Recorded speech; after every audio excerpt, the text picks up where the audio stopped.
రాయలసీమలో ఎత్తిపోతల పథకం అన్నటువంటిది జగన్ ప్రారంభించి హడావిడి చేయాల, హంగామా చేయాల, ఆర్భాటం చేయాల, కూల్ గా చేసుకెళ్ళాడు. ఎందుకంటే పర్మిషన్ లేదు తెలుసు.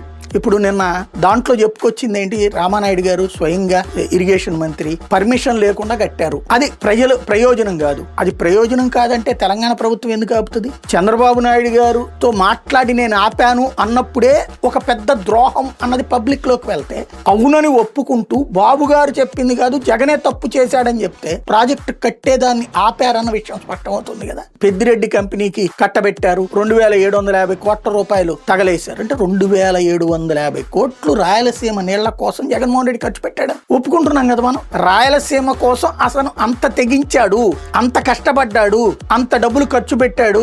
బిల్లులు వస్తాయో రాదో తెలిసినా కూడా పెద్దిరెడ్డి కంపెనీ వాళ్ళు కట్టారు. ఇవన్నీ ఇప్పుడు నిరూపణ అయినట్టు, ఎవరో చెప్పక్కర్లేదు. ఇప్పుడు రామానాయుడు గారు చెప్పారు, దాన్ని బట్టినే అర్థమైపోతుంది. ఇంత చిన్న లాజిక్ ఎలా మిస్ అయ్యారు మీరు?